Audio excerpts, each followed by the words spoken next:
Queridos irmãos, saúdos com a graça e a paz do nosso Senhor e Salvador Jesus Cristo. Sempre uma alegria estar expondo a palavra de Deus e aprendendo mais, juntamente com os irmãos aqui da nossa congregação. Nós chegamos ao capítulo 9 da carta de Paulo aos Romanos e hoje, mais especificamente, nós meditaremos dos versos 14 ao verso de número 29. Os capítulos de 9 a 11 de Romanos são considerados alguns dos capítulos mais difíceis de interpretar das Sagradas Escrituras. É por isso que eu digo aos irmãos que é importante que nós nos reunamos durante a semana, nas reuniões de oração, porque também nós paramos um pouco, tiramos um tempo para poder discutir mais acerca do sermão que está sendo pregado no domingo. Então vá, participe, para que juntos possamos aprender mais acerca da palavra do nosso Deus. Eu, como os irmãos sabem, eu também fui acometido aí por uma alergia muito forte. Já há 2 semanas, parece que vai melhorar, não melhora. Hoje também eu já usei um pouco a voz, então pode ser que durante a exposição saia uma tossezinha, dê uma falhada, alguma coisa, mas os irmãos relevem, por favor. Então vamos para o texto, Romanos 9, de 14 a 29. Diz assim a palavra do Senhor: Que diremos, pois? Há injustiça da parte de Deus? De modo nenhum. Pois ele diz a Moisés: terei misericórdia de quem me aprouver ter misericórdia, e compadecer-me-ei de quem me aprouver ter compaixão. Assim, pois, não depende de quem quer ou de quem corre, mas de usar Deus a sua misericórdia. Porque a Escritura diz a Faraó: para isto mesmo te levantei, para mostrar em ti o meu poder, e para que o meu nome seja anunciado por toda a terra. Logo, tem ele misericórdia de quem quer, e também endurece a quem lhe apraz. Tu, porém, me dirás: de que se queixa ele ainda? Pois quem jamais resistiu à sua vontade? Quem és tu, ó homem, para discutires com Deus? Porventura pode o objeto perguntar a quem o fez: por que me fizeste assim? Ou não tem o oleiro direito sobre a massa, para do mesmo barro fazer um vaso para a honra e outro para a desonra? Que diremos, pois, se Deus, querendo mostrar a sua ira e dar a conhecer o seu poder, suportou com muita longanimidade os vasos de ira preparados para a perdição, a fim de que também desse a conhecer as riquezas da sua glória em vasos de misericórdia, que para a glória preparou de antemão, os quais somos nós, a quem também chamou, não só dentre os judeus, mas também dentre os gentios. Assim como também diz em Oséias: chamarei povo meu ao que não era meu povo, e amada a que não era amada. E no lugar em que se lhe disse: vós não sois meu povo, ali mesmo serão chamados filhos do Deus vivo. Mas, relativamente a Israel, dele clama Isaías: ainda que o número dos filhos de Israel seja como a areia do mar, o remanescente aqui será salvo. Porque o Senhor cumprirá a sua palavra sobre a terra, cabalmente e em breve. Como Isaías já disse: se o Senhor dos exércitos não nos tivesse deixado descendência, ter-nos-íamos tornado como Sodoma e semelhante a Gomorra. Vamos orar mais uma vez, vamos falar com o Senhor. Oremos, irmãos. Soberano Deus, somos gratos pela oportunidade de louvar a Ti, que é um Deus soberano. Mas neste momento, Senhor, pedimos que nos ensine mais acerca da Tua soberania. Ensina-nos, Deus, que só o Senhor pode exercer misericórdia e a exerce sobre quem bem entender. E que tanto na salvação do justo como na condenação do ímpio, o Senhor é aquele que sempre será glorificado, cujo poder sempre será exaltado. Ensina-nos, Deus, estas verdades pela Tua palavra, para que a cada dia mais possamos exaltá-lo na beleza da Sua grandeza, do Seu poder, para que possamos também, Senhor, nos render aos Teus pés e buscar somente em Ti toda a perspectiva para a nossa vida, para a nossa igreja e para todos os quais nós amamos e queremos pregar o Evangelho. Ajuda-nos, Deus. Assim nós oramos, em nome de Jesus. Amém. Como pode um Deus tão bom enviar pessoas boas para o inferno? Como pode um Deus criador ser seletivo com as suas criaturas?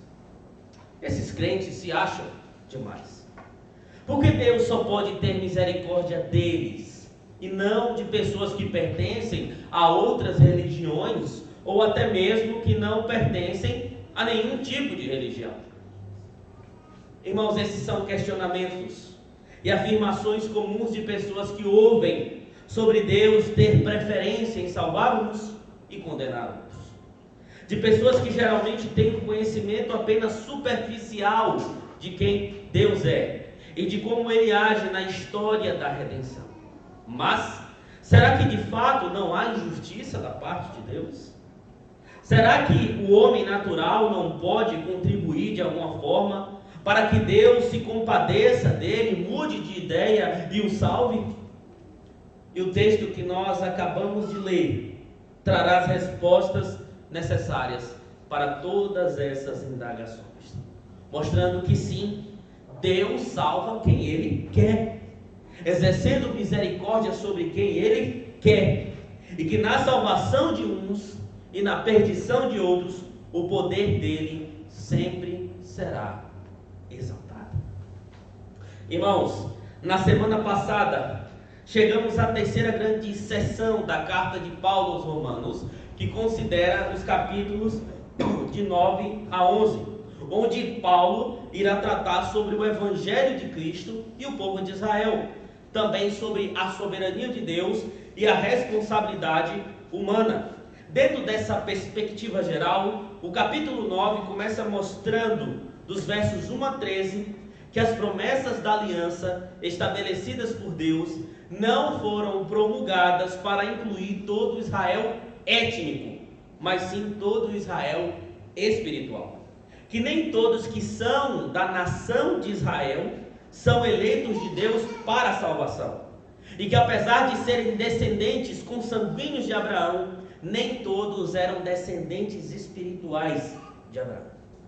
E assim como decidiu escolher Jacó ao invés de Esaú, Deus vocaciona quem Ele quer para pertencer a sua Israel espiritual, ao seu povo santo. Ou seja, na semana passada aprendemos sobre a soberania de Deus na eleição. Agora, dos versos 14 a 29, Paulo nos ensinará duas importantes lições que ressaltam e afirmam a soberania de Deus na salvação. A soberania de Deus na salvação. E a primeira grande lição que esse texto nos ensina é: Deus tem misericórdia de quem quer.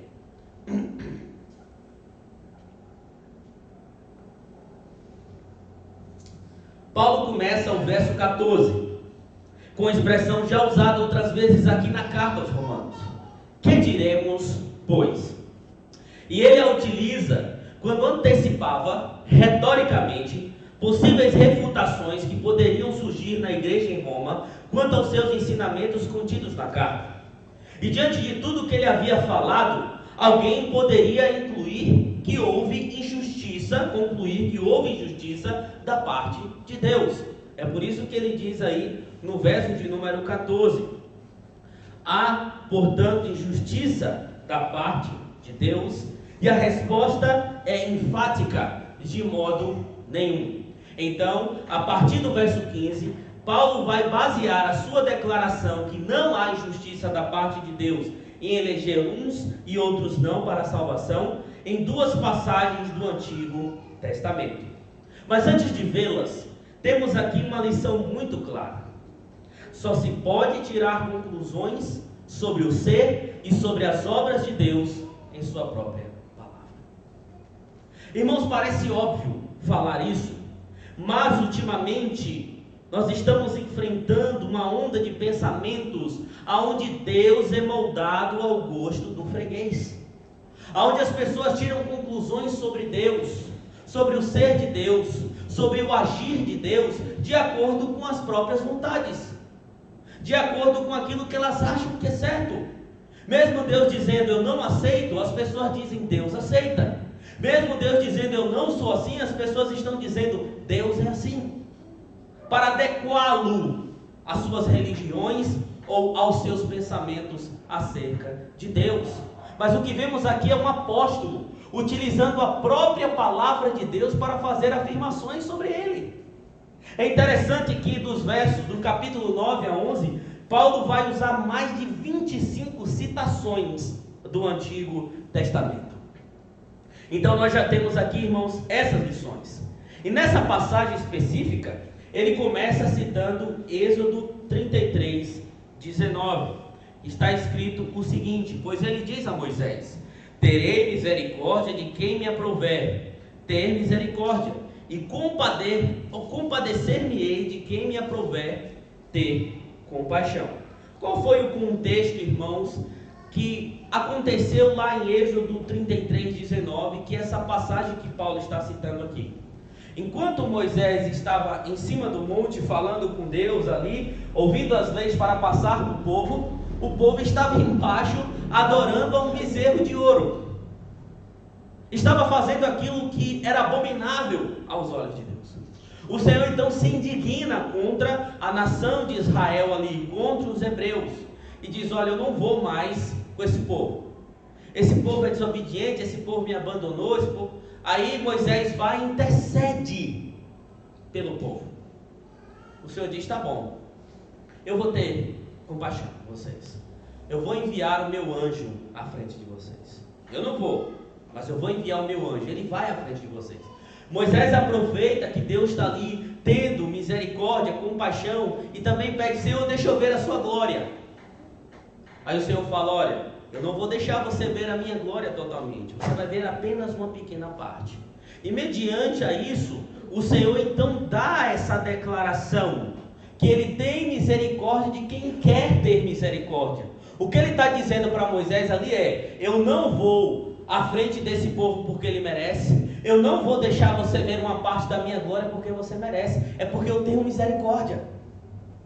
Eu estou tendo misericórdia de quem eu quero ter misericórdia. Deus atende esses pedidos pela sua livre e soberana vontade. Um outro fato interessante é que a palavra utilizada aqui para misericórdia equivale à palavra hebraica reshet, geralmente utilizada no Antigo Testamento para se referir ao amor pactual de Deus.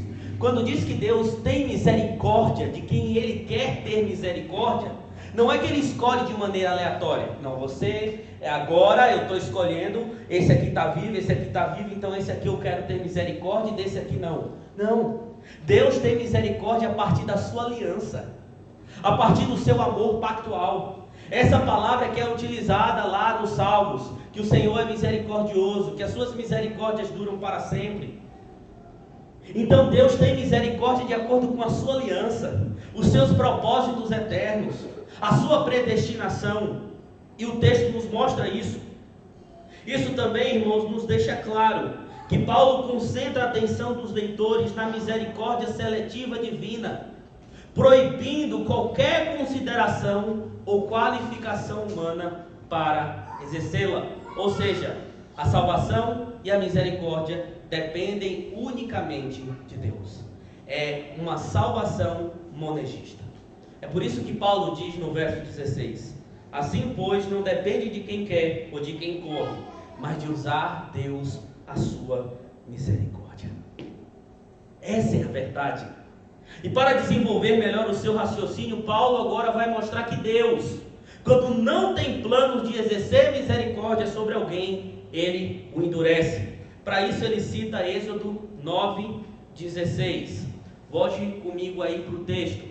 Porque a Escritura diz a Faraó: para isto mesmo te levantei, para mostrar em ti o meu poder, e para que o meu nome seja anunciado por toda a terra. Irmãos, no contexto de Êxodo 9:16, o texto aqui citado, Deus já havia mandado 6 pragas sobre o Egito. Então ele manda Moisés e Arão para anunciar a 7ª praga e para revelar o motivo pelo qual ele ainda não havia destruído o Egito até aquele momento, e nem a Faraó. Deus diz a Faraó que o manteve vivo, firme e com o coração endurecido até aquele momento, para que o seu poder fosse exaltado pelos séculos e pelas nações. Isso não significa que Deus, irmãos, criou mal no coração de Faraó, quando ele diz, quando está claro lá em Êxodo, que Deus endureceu o coração de Faraó. Mas o que a Bíblia diz é que o Senhor entregou aos seus desejos já existentes, abandonou a sua própria obstinação, da mesma forma como um ato de julgamento. O que temos aqui são os ecos de Romanos 1, de 18 a 32. O que está escrito lá? Que os homens, por causa da sua maldade, por causa do seu pecado, por causa da sua idolatria, foram entregues às próprias mazelas do coração, foram entregues aos próprios pecados do coração, a tal ponto que Deus permitiu atrocidades entre os homens. E quando diz que o Senhor endurece a Faraó, quando ele endureceu a Faraó, está dizendo que o Senhor o entregou às próprias mazelas do coração. Como disse um teólogo chamado Leon Morris, nem aqui e nem em outro lugar se vê Deus endurecendo quem já não tenha antes endurecido a si mesmo. É nesse ponto, irmãos, que um homem chamado Jacob Arminius se equivoca. Sabe quando a gente fala do arminianismo? Jacob Armínio é o pai do arminianismo. E Armínio diz o seguinte, ao comentar esse texto: que Deus endurece apenas aqueles que rejeitam por livre e espontânea vontade o seu convite ao arrependimento e querem preservar no pecado, confrontando a longanimidade do próprio Deus. Quando, na verdade, a ideia apresentada pelo texto é que o homem já é naturalmente inclinado à dureza do coração e que Deus faz apenas entregá-lo a si mesmo. É por isso que Paulo conclui no verso 18: logo, tem ele misericórdia de quem quer e também endurece a quem lhe apraz. Ele tem misericórdia para salvar, e ele tem misericórdia também para endurecer o coração do homem a tal ponto que esse seja simplesmente um vaso de ira e perdição. Irmãos, o que era verdade no Antigo Testamento começou a ser no Novo Testamento também, e será até que o Senhor retorne. Deus não tem obrigação de eleger ou salvar ninguém. Não há nada no homem que possa chamar a atenção de Deus para a salvação. Deus salva os homens porque tem misericórdia deles, porque tem propósito para eles, porque tem compaixão por aqueles que ele escolheu. Assim como o monarca está revestido da prerrogativa de conceder vida ou morte, assim também o juiz de toda a terra tem o direito de poupar ou condenar quem bem lhe apraz. Deus concede misericórdia porque só ele sabe o preço que pagou para exercê-la, e assim trazer regeneração aos seus escolhidos. Ele entregou o seu próprio Filho, como está escrito em 1 Pedro 1, de 3 a 4. Bendito Deus e Pai de nosso Senhor Jesus Cristo, que segundo a sua muita misericórdia, nos regenerou para uma viva esperança mediante a ressurreição de Jesus Cristo dentre os mortos. Mas, irmãos, os seres humanos tendem a criticar a Deus por excluir alguém. Mas isso, na verdade, atrai uma teologia que vê a salvação como algo que Deus deve para o homem. Uma teologia que está sendo pregada na maioria das igrejas aí fora, que você é quem tem o direito de querer abrir ou não a porta para que Deus adentre em seu coração e assim o salve. Que você, pelos seus próprios méritos, pode chamar a atenção de Deus, porém isso é um equívoco. A base da salvação nunca será justiça pessoal, porque se a base da salvação fosse a nossa justiça, estaríamos todos condenados ao inferno. E o que eu digo para vocês é: não tenham medo de proclamar essa verdade para o mundo. Não tenham medo de proclamar essa verdade, esse cristianismo superficial, mirrado, antropocêntrico que está surgindo aí, com medo de ofendê-los, pois é a própria palavra de Deus que revela essa verdade. Tudo é por misericórdia. É da misericórdia que o homem precisa. Ah, pastor, mas essa mensagem não atrai ninguém. Atrai aqueles que são verdadeiramente escolhidos por Deus. Porque quando nós que estamos aqui ouvimos que estávamos condenados ao inferno e que Deus quis ter misericórdia de nós, foi dessa forma que o Senhor atraiu o nosso coração. O crente que vive pela palavra de fato, que ama a soberania de Deus, ele não se ofende com isso, mas dá glória a Deus, porque estávamos mortos nos nossos delitos e pecados, mas Ele nos trouxe para a vida novamente. Misericórdia é tudo que temos, misericórdia é tudo que nós precisamos. Como disse um puritano chamado Thomas Brooks, é a misericórdia gratuita que todo dia mantém a minha alma e o inferno longe um do outro. É a misericórdia que perdoa os meus pecados, que alimenta e veste o meu homem exterior, que renova, fortalece e faz prosperar o meu homem interior. Misericórdia. Porém, esse texto também nos traz um alerta. Muitas vezes, sem perceber, queremos ser seletivos quanto a quem Deus deve exercer a sua misericórdia ou não. A prova disso é que temos deixado de ter um olhar compassivo para muitas pessoas que precisam ouvir o Evangelho. E o que muitos estão fazendo, principalmente dentro das nossas igrejas, que pregam teologia reformada, é se municiar, aprender apenas para vencer com argumentos os inimigos da nossa fé ou guardar para nós mesmos. Ter um bom conhecimento bíblico, ter uma boa cosmovisão bíblica, saber o que falar na hora certa, guardar todo esse conhecimento para nós mesmos e pronto, estamos preparados. E muitas vezes nos damos por satisfeitos apenas por refutar aquilo que se levanta contra o que nós acreditamos.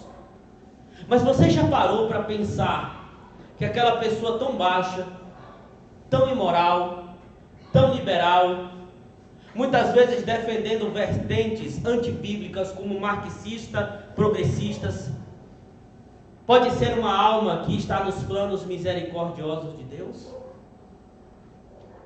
E que vive até o momento no erro, porque a comunicação da regeneração salvífica ainda não chegou até ela?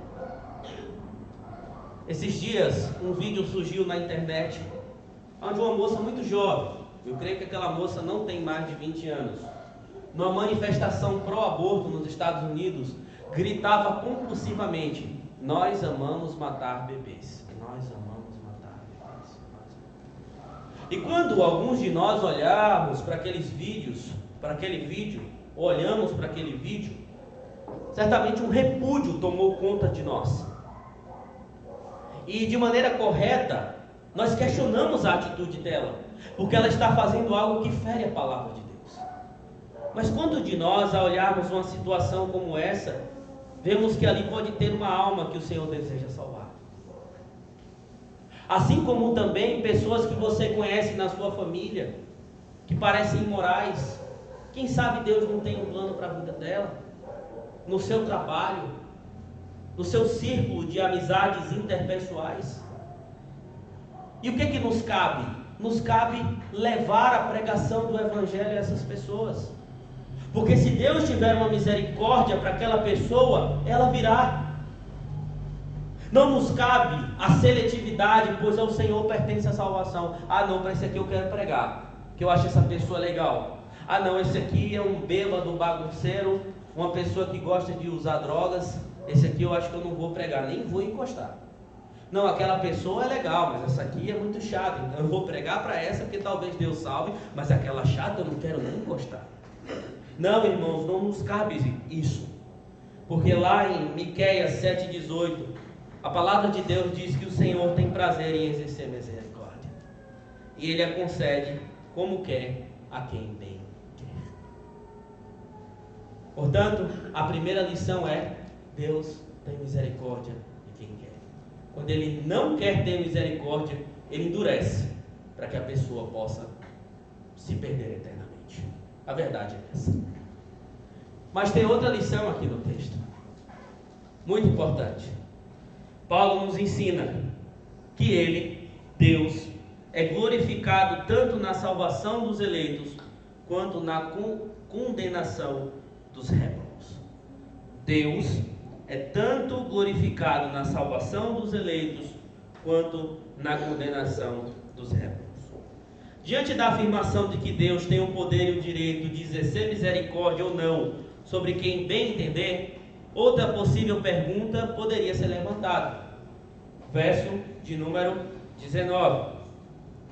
Tu, porém, me dirás: de que se queixa ele ainda?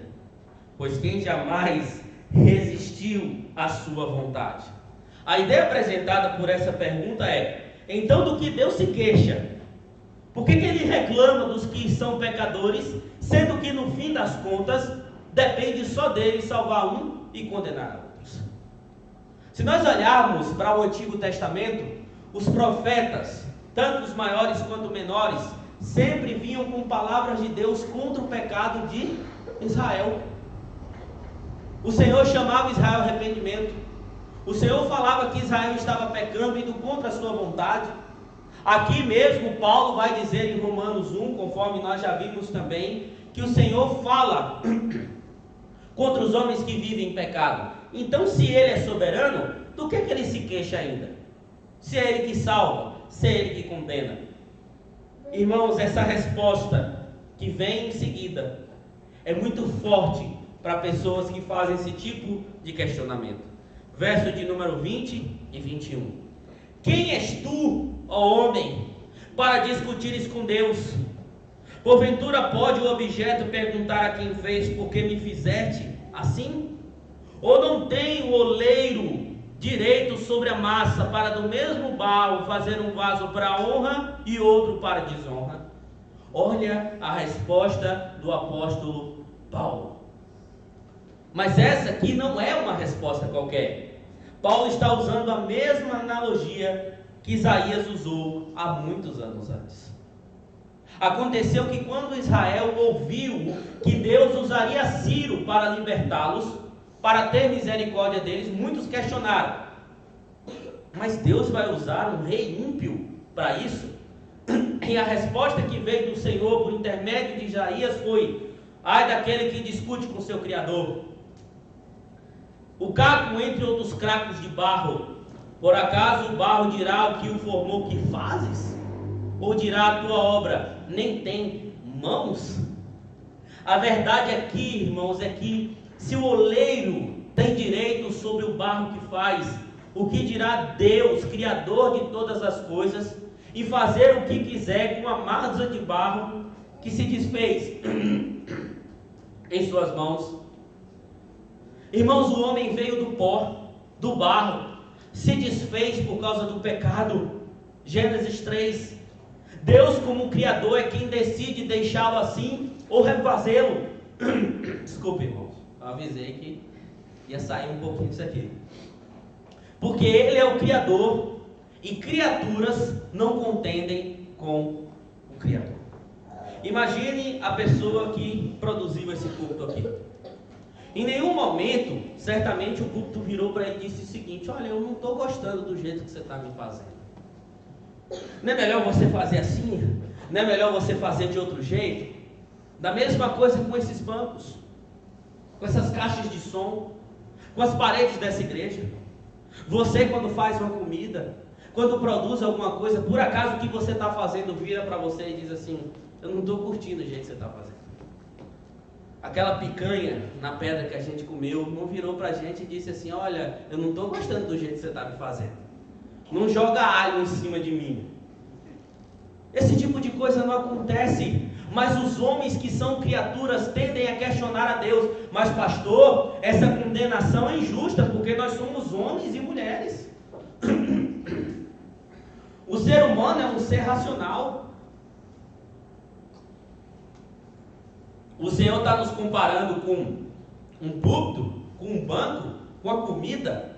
A grande questão, irmãos, é que nós olhamos por essa perspectiva, porque nós não entendemos que apesar de sermos criaturas racionais que foram feitos à imagem e semelhança de Deus, ainda assim, Deus é que tem o poder de fazer o que bem entender com as suas criaturas. Ele é o oleiro e nós somos o barro. O problema é que nós temos essa mania de questionar tudo, mas aí eu lembro vocês do livro de Jó.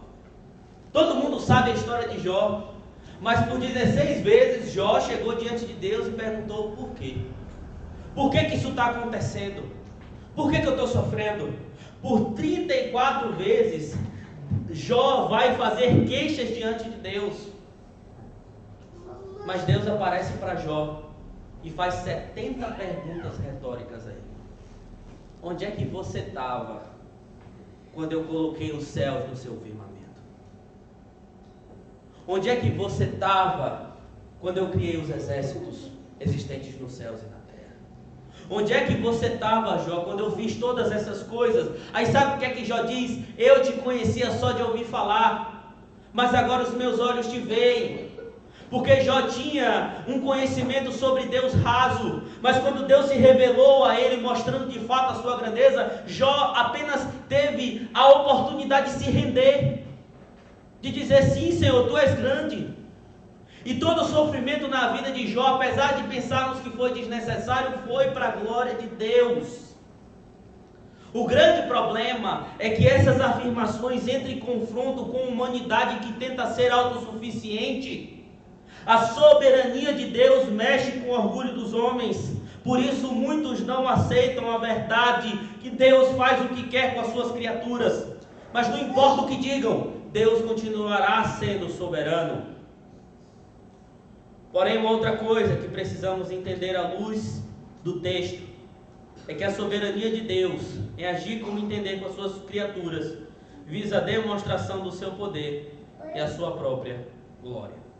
Verso 22, vemos que Deus, querendo mostrar a sua ira e dar a conhecer o seu poder, suportou com muita longanimidade os vasos de ira preparados para a perdição. Aqui a ideia mesma já mostrada no verso 17 com o faraó. Deus endurece a quem quer, entregando ao próprio coração. E ele suporta com longanimidade esse tipo de vaso preparado para a perdição, que tem como essência o próprio pecado, para que o seu nome seja exaltado, para que o seu poder seja exaltado. E ao revelar a sua ira, Deus visava revelar também a sua glória aos objetos de misericórdia preparados para a salvação. Esses sim são preparados. Romanos 8, Efésios 2:10 mostram que Deus preparou de antemão aqueles que serão salvos por causa do seu Filho amado Jesus Cristo. Como disse John Stott, se alguém perde a sua salvação, a culpa é dele mesmo. Mas se alguém for salvo, os méritos são unicamente de Deus. Esses vasos de misericórdia que foram escolhidos entre judeus e gentios. Verso 24.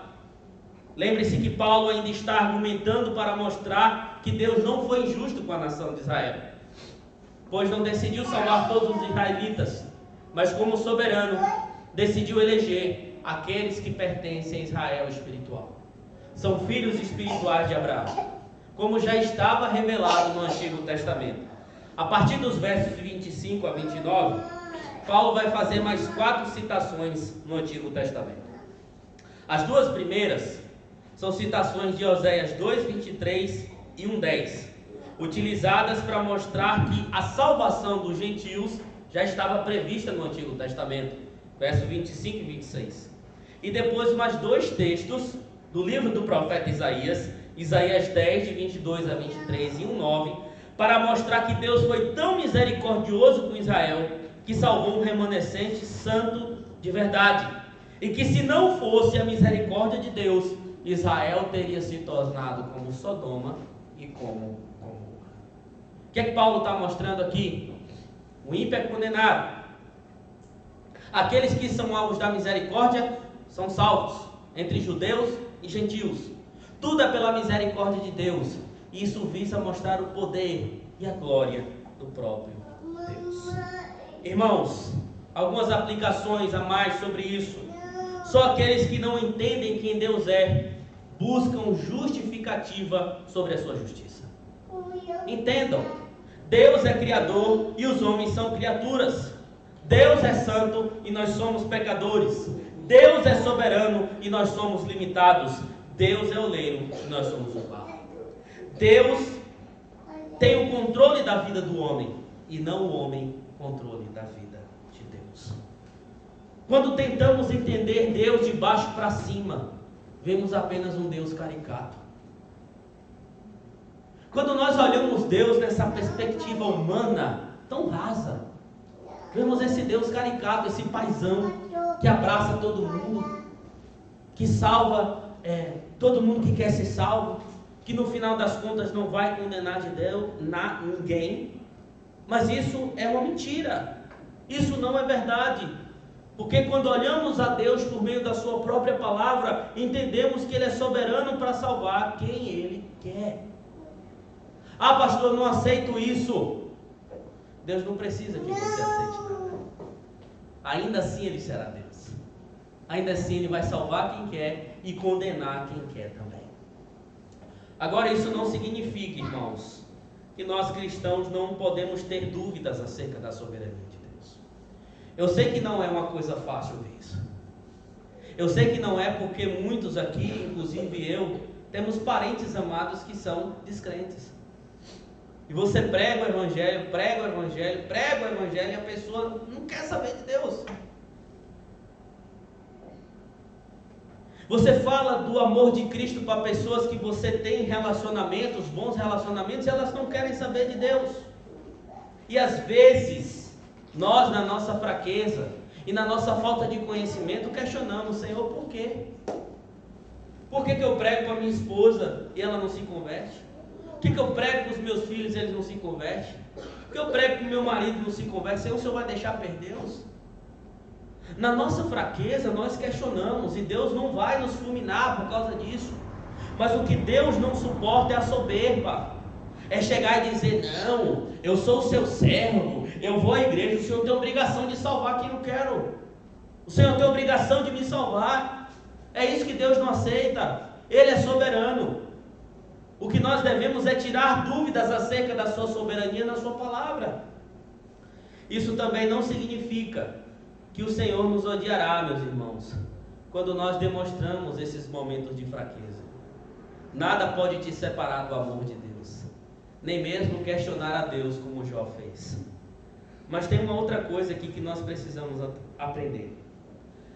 Diante de tudo que nós ouvimos, nós temos 5 afirmações bíblicas de coisas que nós defendemos na fé reformada. Vamos lá. Depravação total. O homem por si mesmo é depravado. Tem um coração duro. É um vaso de ira. Eleição incondicional. Deus salva quem quer. Expiação limitada. A graça e a misericórdia de Deus não é para todo mundo. Graça irresistível e perseverança dos santos. Quem Deus escolheu para salvar, esses serão salvos. O que são isso? Os 5 pontos do calvinismo. E é por isso, meus irmãos, que os haters de Calvino estão amplamente equivocados quando dizem que esses ensinamentos não são bíblicos. Tem gente que diz aí fora que os ensinamentos que nós defendemos na fé reformada são até demoníacos. Afinal, que igreja hoje prega que Deus soberano salva quem quer e lança no inferno quem Ele quer? Deus é paz e amor. Só isso. A ira deixa de lado. Mas, irmãos, o que nós podemos dizer é que sim, são verdades bíblicas. Sobre eleição incondicional, por exemplo, o Dr. Solano Portela, que é presbítero da Igreja Presbiteriana do Brasil, observa muito bem que salvação e eleição incondicional foi ensinada por Jesus, explanada por Paulo, registrada por João, por Lucas e pelos outros apóstolos. Foi aceita e propagada pelos pais da igreja, como Agostinho de Hipona, Policarpo, Irineu e Eusébio, pelos pré-reformadores, pelos reformadores, como foi o caso de Martinho Lutero, de João Calvino, de John Knox e muitos outros. Foi afixada nas confissões reformadas, como a confissão de fé que a gente estuda, amada pelos puritanos e elevada por todos aqueles que amam e buscam as verdades da palavra de Deus. E as únicas pessoas, ouçam bem isso, como Pelágio e Armínios, e religiões que se levantam contra a verdade da soberania de Deus na salvação, não fizeram diferença nenhuma significativa nem para a igreja e nem para o mundo, só trouxeram problemas. Porque igrejas que pregam que o homem tem o direito de ser salvo, não são igrejas que estão pregando a verdade. Porque igrejas que negam a soberania de Deus já estão negando aquilo que é principal. E essas pessoas que se levantam não fazem diferença nenhuma no mundo. Mas nós devemos ficar firmes em dizer sim que de fato Deus elege incondicionalmente quem Ele quer. Portanto, amem, aprendam e vivam mais sobre essas doutrinas, porque elas não são frutos do nosso imaginário, elas estão aqui nas Sagradas Escrituras. Nós acabamos de ver isso. Portanto, irmãos, já concluindo, não estou dizendo que é algo fácil de se entender. Não estou dizendo que é fácil pregar isso às pessoas, mas não tenha medo. Diga para as pessoas, se Deus tiver um plano na sua vida, Ele pode te salvar. Ele vai te salvar. Mas nós não devemos ter medo de ensinar essa verdade. Tanto para descrente, como para crente que ainda não entendeu como de fato Deus é soberano. Mas prossigamos em pregar a soberania de Deus na salvação. Que Ele tem misericórdia de quem quer. E que o justo e o ímpio, salvação e perdição, exaltarão o seu poder. Essa é uma verdade irrefutável. Portanto, prossigamos nela para a glória de Deus e para o crescimento dessa igreja. E diante do que nós acabamos de falar, também vem uma alegria ao nosso coração, porque Ele nos deu a salvação gratuitamente. Ele é o nosso Salvador maravilhoso. E é isso que nós vamos cantar neste momento.